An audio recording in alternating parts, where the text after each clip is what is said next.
As you know, in this country, when it rains, it doesn't just pour, it floods, which is why SUVs and crossovers such as these have become popular choices. And today we have one of the newest competitors in the segment, the Mitsubishi XForce. And we're pitting it against one of the tried and tested old-timers of sorts, the Honda HR-V. And we're gonna find out which of these is the better subcompact crossover. I'm Leander. And I'm Anton, and this is the big test. I'm very comfy at the back.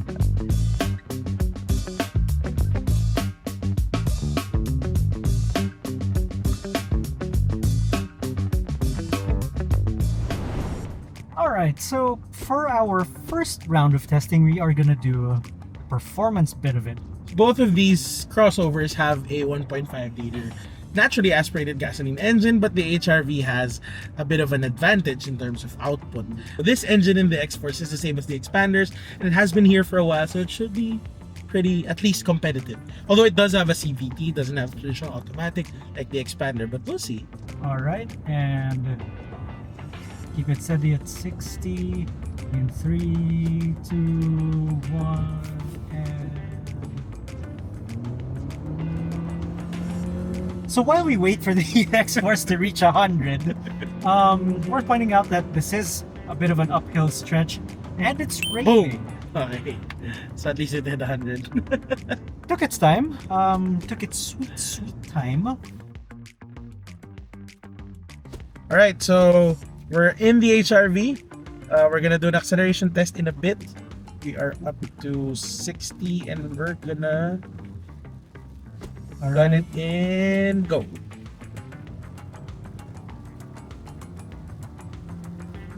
Oh, that's way faster.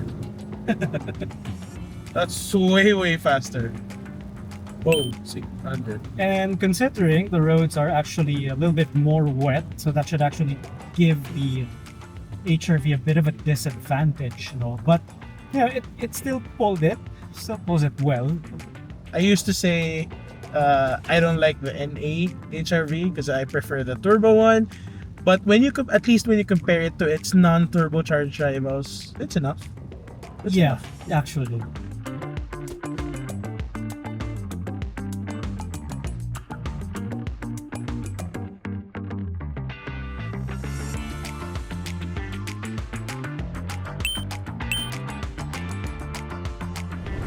As you can see, we've swapped cars. We've swapped driver duties.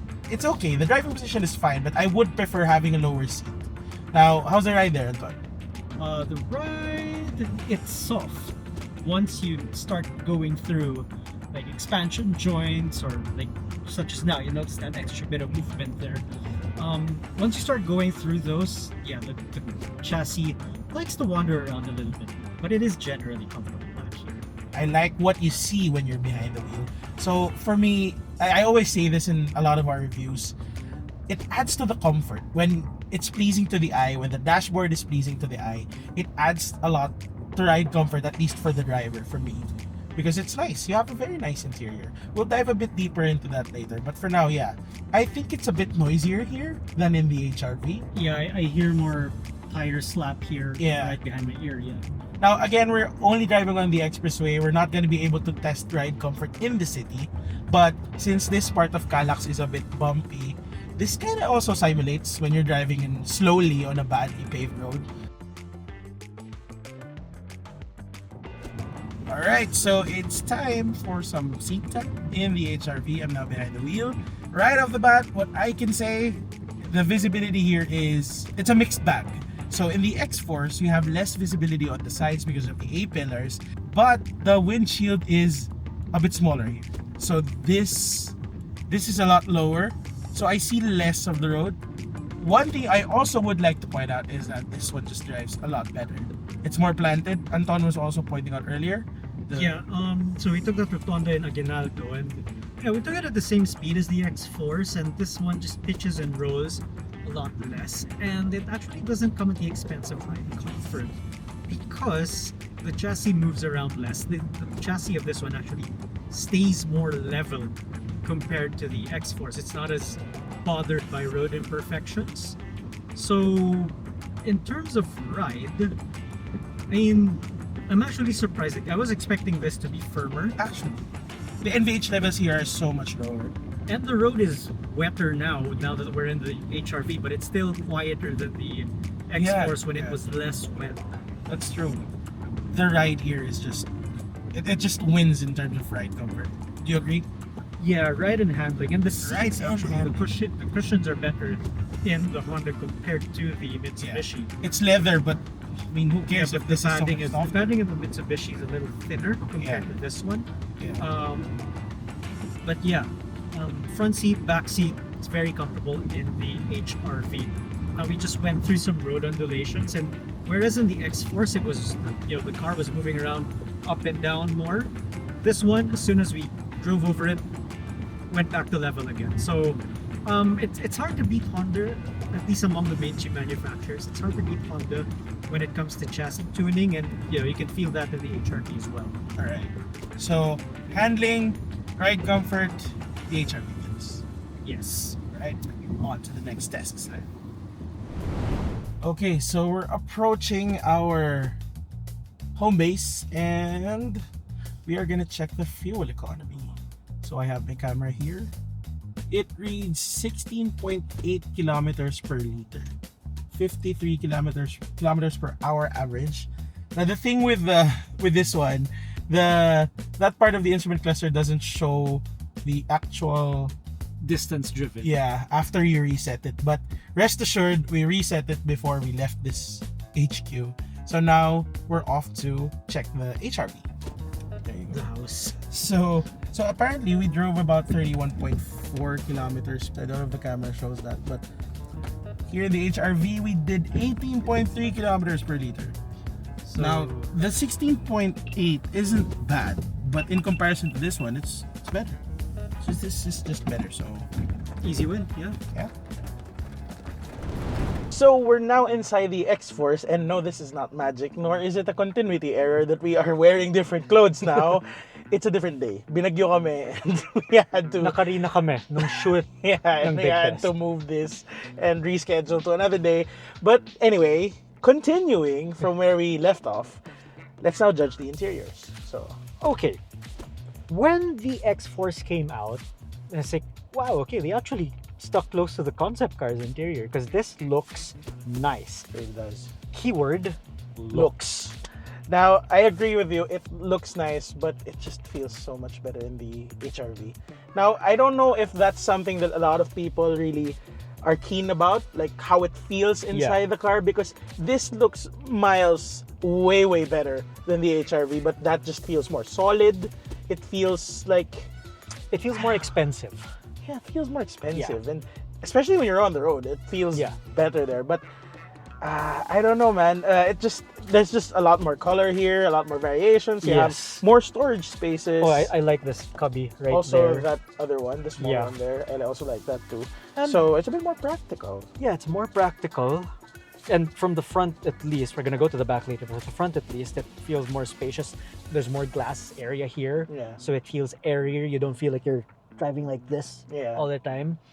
And even the instrument cluster, like it's nice. And the touchscreen, it's got a whole lot of other menus that we will discuss later. Yeah. So let's not get inside the HRV anymore because we all know what that looks like. Let's get into the second row of the X-Force. So we're now here at the back. I'm very comfy at the back. If you guys watched our X-Force video, I spent a good amount of time in the back seat. So yeah, how are you finding it, Anton? You know what? Okay. I like the profile of the HRV. Very sporty, very sleek. Now, but because it looks so sleek and like low and whatnot, headroom is at a disadvantage in the HRV, even for someone my height, surprisingly. And the legroom was good in the HRV, but it's not like super comfortable with 3 across here. Like Leander's not even like nakatilt pa siya ngayon. And there's enough Luwag pa space here din. in the center. And at the same time, headroom is absolutely not a problem. The roof is flatter in this car. And one more thing, this is something they were actually proud of during the launch.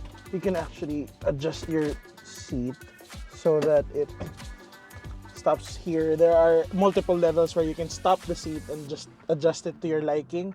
In the HRV, You just have it reclined all the way down, and that's it. At least now you have more flexibility. If you want a bit more upright seat position, you can adjust it to your liking. Yeah. And Oh, and Leander, please point out your favorite feature here in the back seat. favorite feature. This is why the X-Force wins in the interior, because there you go. It has a backseat pocket for your smartphone or your whatever everyday carry you have that's really small.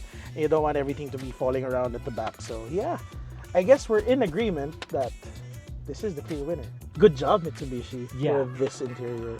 So yeah, let's check out the cargo space. On to the next test. Challenge. All right. Now, because we're talking about crossovers, you're gonna carry some of these, whether it's an airport run or you're gonna bring your family to an outing. Yeah, a big cargo area is a must for this segment. So let's begin testing the cargo space of the X-Force. But before we do that, let's just take this tonneau cover out. I actually don't like the tonneau cover of the HRV, but at least that connects to the tailgate. This one, well, I don't know. Let's just put it here. Well, it can work as a sunshade. So one big luggage. This is like, ilang liters yung ganito? What's the usual? Like 30 plus, diba? Big. Like, yeah. So Okay. one. So one, and then stack this on top. and Another one no there. problem. No problem. Enough space here too. And there's also a good amount of vertical. So the thing is with this trunk, you, like I mentioned earlier, you can adjust the rear seats. Yeah. So you can have them a bit more upright. You'll have more space and you can put this in a bit deeper inside. Let's try that do out. And push it forward. Wow, even Oh, there you go. more space. Well, this There you go. one, because it's down here, it's deep, nakaharang na yung actual ano doon, Yeah. thing. So you can put it in. But this one you can push a bit more forward. Yeah. So yeah, that's the space for the X-Force. Let's try out the HRV. Now on to the HRV, and as it is, the cargo area is pretty good. But I noticed that the body is narrower in the HRV. But let's see how it does. And like we said, these seats are fixed. Yes. Ganun na sila. Naka-angle talaga sila. So we put that one here. Yep. All right. On top. And Okay, now we see what's wrong with it. Sige, try. I have no plans of snapping wheels today either. Okay, I think it's gonna close naman. But look at this. It's such a tight fit. Pero sakto in fairness. But Yeah. in the X-Force, it had a bit more space to work around with. Well, here's the other thing. You see this line here? The shut line here is already right beside. Sagad na. Yeah, it's not gonna crack the case, but Yeah. It does show that the X-Force has a a bit more. more squarish cargo area. That one, you have a bit more versatility because if you're not gonna load a lot of stuff, you can actually lift the floor. Yeah. So you have a flat loading space. It's easier to put your groceries in and pull them out because it's gonna be flat here. So yeah, clear win for the X-Force. The X-Force fights back. On to extra features, Leander, and what does the HRV have? So this is complete with everything that the X-Force has, I think. So starting with this one, you have a small infotainment system with Apple CarPlay and Android Auto, but the X-Force has wireless Apple CarPlay. This does not. As it is, the HRV has pretty much everything you need. I mean, it even has adaptive cruise and whatnot. Actually, this has a better, It has a better, much better. advanced driver assist system Yes. package compared to the X-Force. It also has low speed follow and lane keep, lane tracing assist. Yes. However, the infotainment system just does one thing. It does the info, but not really much on detainment, which the X-Force has. A lot of it. Yeah. The other thing that this thing doesn't have is 4 drive modes. Yeah, 4 drive modes. That has gravel, mud, Wet. and And- road, whatever. and normal. normal, yes. Normal. So yeah, So- gravel mode. When I had the X-Force, it was in the middle of Carina, and wet mode was used basically every day. So it's really effective. This handles well, yes, but having that sort of security blanket of the other modes, it's really helpful in the X-Force. And besides, most of the people who are in the market for these models aren't exactly looking for something sporty. At the end of the day, in this segment, you're looking for something more practical, something safer, something that you'll actually be able to use, not have fun with on the track or whatever. So yeah, I think in this department, we can also agree that The X-Force is more loaded. yeah. So, all right. So that brings us neatly to value for money. Now, this one retails for, give or take, 1,367,000 pesos, more or less. And, you know, it's fully loaded as it is. The X-Force GT, on the other hand, is 1,581,000. Under 1.6. Yeah, so it's a 200,000 peso difference. Now, you're probably wondering, wait, there's the HRV Turbo. That would eat the X-Force alive in terms of performance. That's why we took this one. Yeah, so we went for the highest spec non-turbo variant of the HRV for that very reason alone. Again, like I said, the people buying these cars are looking for something more practical. So that 200,000 difference is a lot. This is not patrol Land This is Cruiser not territory. the luxury segment. Yeah, This is a lot of the first-time car buyers are also looking at this one. And on a some budget, small families, some small families that are looking to upgrade from their first car and just want to buy brand new. That's a big difference. Even if you try and justify the price difference, 200,000 is 200,000. But if you do like the X-Force, I mean, we're not stopping you. But this is the big test, and we have to choose a winner, Leander. So I guess in terms of value for money, it's clearly the HRV. Now let's step out of the car before we do the final tally. But I think this is a close one, closer than we'd think. True. All right, Leander, it's time for the scores. So we started, it's been a while, I don't even remember where we started off with. Acceleration, Leander. Acceleration test. The HRV took that one, Yeah. so one for the HRV. Then we did Ride and handling. Ride and handling, which also went to the HRV. Yes. 2-0. And then fuel economy, which Was a surprise, surprisingly went to the HRV. Despite having more power, no? Yeah, first half 3-0. And then And here comes the X-Force trying to snag the win for HRV. yeah. So what did we do with this one? So, interior, definitely this one. Design at 3-1, least. 3-1, And space, it's this one. 3-2. Cargo space. Cargo space Three, went to two. this one too. Then extra features went to the X-Force. 3-all. And then the tiebreaker. Actually, it's a nice one because it's important. Yes. Value for money. And it goes back to the HRV.